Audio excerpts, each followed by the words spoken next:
Patayng lawas sa duha ka mga piloto nga sakay sa nahagsa nga Philippine Air Force FA-50 fighter jet sa Mount Kalatungan sa Bukidnon na-recover na kagabi. Atong saro ng detalye sa live report ni James Paulayap. James? Yes, Sara, nakuha na kagabi sa search and retrieval troops sa kasundaluhan ang duha ka mga patayng lawas o kasamtangang anaa karon sa usa ka funeral home diri sa Cagayan de Oro City alang sa forensic examination. Human ang halos duha ka adlaw nga search and retrieval operations sa namising nga Philippine Air Force FA-50 fighter jet sa Mount Kalatungan sa Bukidnon. Gikumpirma sa 4th Infantry Division sa Philippine Army nga na-recover na ang duha ka mga patayng lawas sa mga piloto sa maong eroplano sa Mount Kalatungan Range nga sakop sa barangay Mirayon, Talakag, Bukidnon. Doon lang usab sa nahimutangan sa nag-crash nga fighter jet. Pasado alauna sa kadlawon, diyang gikanaog sa mga sundalo sa 403rd Brigade ang mga patayng lawas niini sa Sitio Mandum, Barangay Mindes, Pangantukan, Bukidnon. In line naman sa ating ating commitment, commitment ng 4th ID to assist in anything na pwede nating maibigay towards our counterparts sa Philippine Air Force.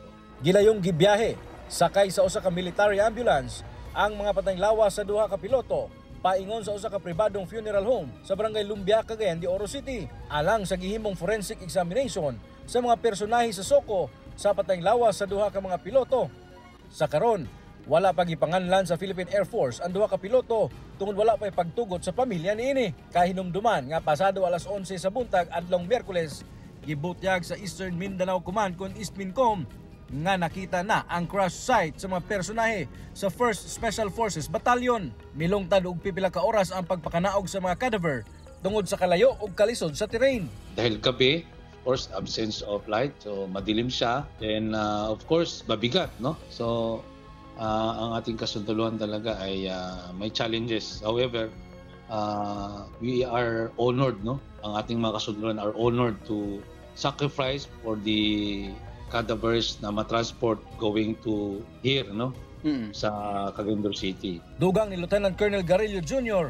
nga lakip-sab sa na-recover gikan sa crash site ang mga importanteng instrumento sa eroplano sama sa flight data recorder. Dako kining tabang alang sa investigasyon sa pag-crash niini sa Mount Kalatungan sa Bukidnon.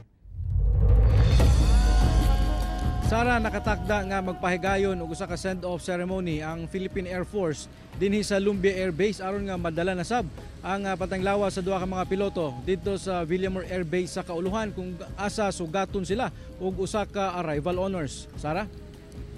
Okay, daghang salamat James Paulayap.